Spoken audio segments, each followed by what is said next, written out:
Assalamualaikum warahmatullahi wabarakatuh. Selamat pagi, siang, sore maupun malam. Salam sejahtera dan salam sehat untuk kita semua.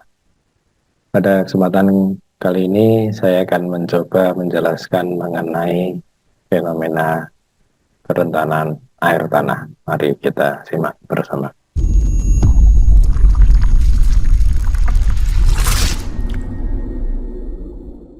Secara definisi, kerentanan air tanah dapat diartikan sebagai batas atau tingkatan ketahanan suatu air tanah terhadap kontaminan, baik yang berasal dari permukaan maupun bawah permukaan. Namun, dalam kenyataannya lebih sering dijumpai kontaminan yang berasal dari permukaan karena ada berbagai faktor nantinya.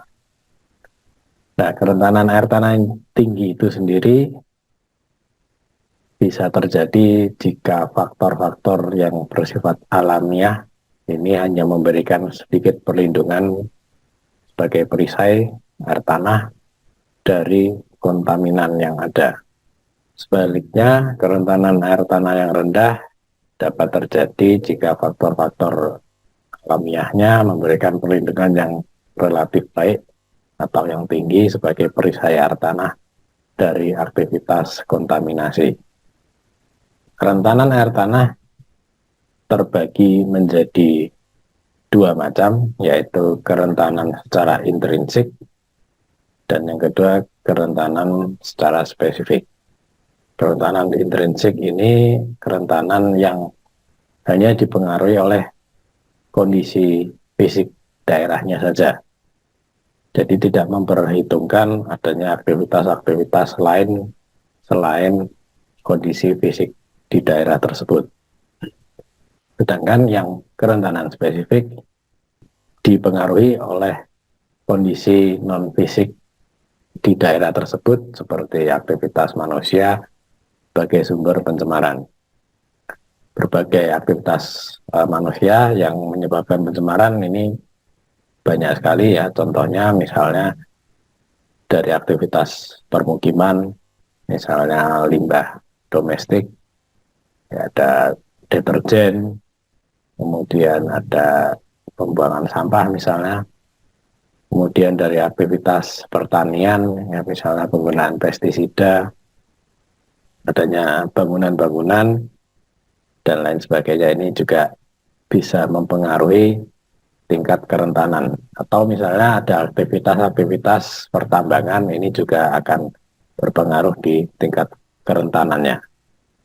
Kemudian ini salah satu metode yang digunakan dalam mengukur penentuan kerentanan air tanah dapat menggunakan metode GOD. GOD sendiri ini adalah singkatan dari parameter yang digunakan. Jadi ada 3 parameter di sini, ada groundwater occurrence untuk simbol huruf G-nya, kemudian huruf O ini overall lithology of aquifer or aquitard, kemudian D-nya ini adalah depth to groundwater table. GOD di sini relatif sederhana metodenya karena selain jumlah parameter yang digunakan hanya 3, yang diukur pun juga relatif lebih mudah atau yang ditentukan juga relatif lebih mudah. Di sini hanya menentukan jenisnya aquifer itu apa, kemudian penyusunnya seperti apa, dan kedalaman sampai ke water table itu seberapa besar. Metode ini dengan cepat bisa menentukan tingkat kerentanan aquifer terhadap pencemaran. Nah, yang perlu digarisbawahi di sini adalah pencemarannya ini tidak ditentukan jenisnya atau zatnya. Yang jelas di sini tingkat kerentanan air tanah terhadap pencemaran ini langsung bisa diketahui. Metode ini dikembangkan oleh Foster pada tahun 1987, kemudian direvisi kembali pada tahun 1998. Bagaimana langkah-langkahnya untuk menentukan tingkat kerentanan air tanah dengan GOD? Ini ada step-stepnya, setidaknya ada 4 step sebelum nanti dibuat petanya. Yang pertama adalah menginput nilai groundwater occurrence-nya.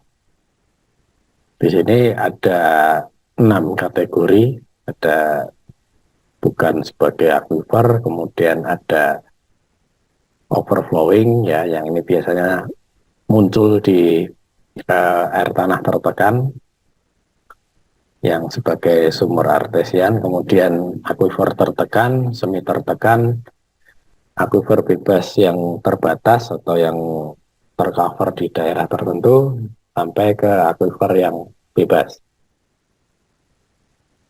Di sini kita lihat angka-angka untuk pemberian skor dari masing-masing jenis air tanah di sini ada dari angka 0 sampai 1. Kalau kita lihat yang angka 1 ini nanti ada di aquifer bebas, artinya aquifer bebas memiliki kerentanan yang paling tinggi kalau dilihat berdasarkan kategori jenis air tanahnya.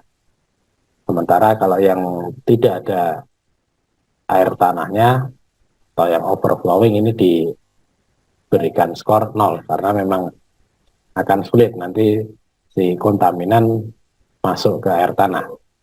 Karena memang kalau yang tidak ada air tanahnya berarti memang tidak ada pencemaran di air tanah. Kalau yang overflowing nanti melawan dari arus overflowingnya itu sendiri.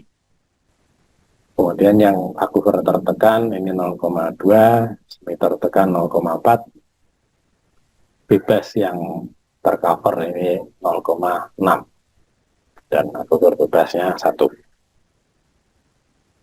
Ini langkah yang pertama. Kemudian langkah yang kedua, pemberian skor untuk overall litologi dari aquifernya. Di sini mempertimbangkan kepadatan litologi itu sendiri dan juga karakternya. Kalau kita bagi secara umum, di sini ada material lepas dan yang consolidated. Yang material lepas ini biasanya di batuan-batuan yang sedimen, ada residual soil, kemudian ada alluvial, ada bioglasial, sand gravel, coluvial, dan lain sebagainya. Kemudian yang consolidated, yang sifatnya porus, ini ada chalky, batu gamping, ya, sandstone, siltstone, mudstone. Tergantung nanti karakternya detailnya seperti apa. Termasuk yang nanti volcanic tuff ini juga masih masuk yang consolidated porous rock, ya, termasuk limestone dan calcarenite. Dan yang paling akhir ini consolidated yang tingkat kepadatannya tinggi, misalnya di batuan beku maupun batuan metamorfik, atau yang recent volcanic lava misalnya. Di sini juga sudah diberikan panduan skornya. Kalau yang step 1 tadi ada 0 sampai 1, di step yang kedua ini 0,4 sampai 1, tinggal menyesuaikan saja. Hal yang perlu dicermati di step kedua ini adalah litologi yang digunakan adalah litologi penyusun aquifer, jadi bukan yang di permukaan. Memang biasanya akan sama di permukaan sampai ke bawah, namun ada baiknya dicek juga litologi yang ada di bawah permukaan sebagai penyusun aquifer, karena di sini yang dimaksud litologinya adalah khusus untuk penyusun aquifer, bukan yang hanya di permukaan, karena bisa jadi itu berbeda. Misalnya kedalaman air tanahnya ini 7 meter, tapi di 0 sampai 2 meter ini litologinya sudah berbeda, berarti nanti yang kita pakai yang di bawah. Nah, untuk ngecek ini bisa dengan data-data tambahan, ya, misalnya ada kayak data bor, data geolistrik, itu bisa dipakai untuk ngecek saja sebenarnya. Tapi kalau memang dari permukaan sudah tidak terlihat tanda-tanda ada perbedaan litologi, berarti bisa dipakai juga yang dari permukaan. Yang penting dicermati saja litologinya, yang aquifer itu yang mana. Ini juga sama, nanti diberikan skor. Ketika sudah didapat, nanti berarti input yang langkah 1 dan 2 sudah terpenuhi. Lanjut ke yang 3. Nah, kalau yang 1 dan 2 tadi mungkin bisa dengan tambahan bantuan data sekunder, tapi kalau yang ketiga ini biasanya harus survei langsung ke lokasi, karena yang diukur adalah langsung dari kedalaman ke groundwater table-nya atau water table-nya. Skornya pun juga sama dengan di step yang kedua, 0,4 sampai 1. Nah, di sini kita lihat makin dangkal kedalamannya, ini angkanya makin besar. Misalnya di bawah 2 atau lebih kecil dari 2 kedalamannya, ini diberikan skor 1, 2 sampai 5 0,9 dan seterusnya sampai lebih besar dari 100 itu 0,4. Artinya apa? Jika kedalamannya ini makin dangkal, berarti makin rentan terhadap pencemaran. Nah, kalau tadi di step yang kedua makin consolidated itu lebih kecil angkanya, artinya makin sulit terjadinya kontaminasi atau kerentanan air tanah. Dan di step 1 tadi kalau aquifernya makin ke arah yang aquifer bebas, makin tinggi kerentanannya. Dari 3 step tadi kemudian dikalikan masing-masing skor G, O, dan D-nya. Dikalikan biasa, tidak ada pembobotan, tidak ada pengali faktor lainnya, jadi langsung saja dikalikan berapa dapatnya. Kemudian di sini nanti dikelaskan, ada 5, ya, ada non, low, moderate, high, extreme. Yang non ini tidak rentan atau dapat diabaikan, kemudian rendah, kemudian sedang, tinggi, dan ekstrim. Ini langsung didapat klasifikasinya dari hasil perkalian tadi. Nah, ini kira-kira stepnya kalau dibuat diagram seperti ini ya. Di langkah 1, langkah 2 sampai langkah 3, kemudian penilaian tingkat kerentanannya. Nilai GOD tadi yang merupakan perkalian dari GO dan D itu sendiri, di sini juga ada definisinya ya, sesuai tingkat kerentanan. Jika yang dapat diabaikan ini terbatas pada tempat tanpa aliran air tanah yang vertikal secara signifikan, artinya ya tetap ada tapi sangat sedikit pencemarannya. Kemudian yang rendah ini juga tetap ada dalam definisinya ini ya, rentan hanya terhadap pencemar yang sifatnya konservatif dalam jangka panjang. Jadi ketika jangkanya tidak panjang ya, hanya sesaat, itu tidak bisa dikatakan rendah juga. Dan ketika dibuang secara meluas dan terus-menerus. Yang sedang ini juga hampir sama dengan yang rendah. Dikatakan sedang ini hanya ketika pencemarnya tadi dibuang secara terus-menerus dan polutannya ini juga jenis tertentu. Kemudian yang tinggi ini rentan terhadap banyak pencemar, ya sudah relatif banyak dalam banyak skenario pencemaran, jadi bisa dari permukaan maupun bawah permukaan.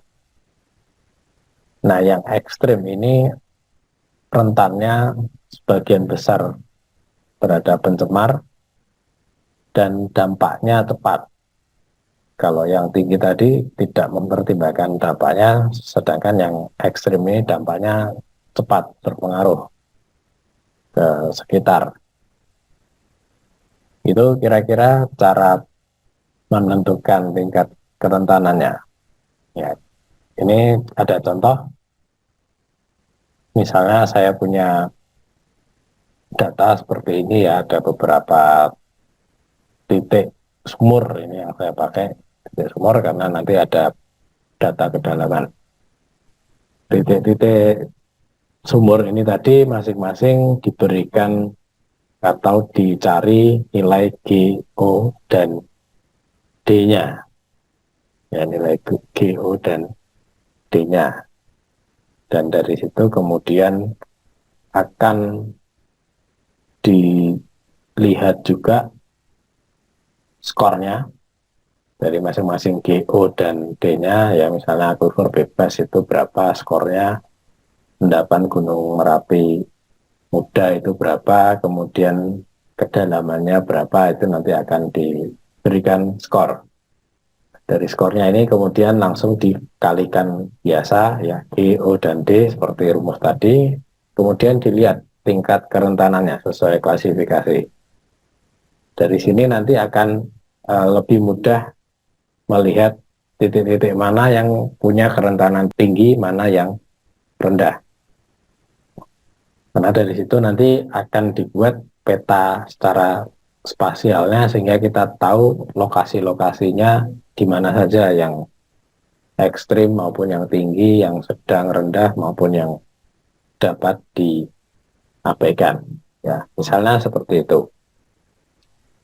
Ini contoh dari tabelnya, bisa mengerjakan tabelnya dulu baru dibuat petanya atau langsung di software untuk pemetaannya, itu juga bisa. Ini contoh saja untuk gambaran ada 10 sumur untuk penentuan kerentanan air tanah ya. Di sini ada persebaran 10 sumur di satu wilayah yang sudah dibatasi. Kemudian dilihat satu persatu nilai G, O, dan D-nya. Kalau cara seperti ini berarti nanti masing-masing parameter akan dibuat kelasnya terlebih dahulu baru digabungkan nilainya.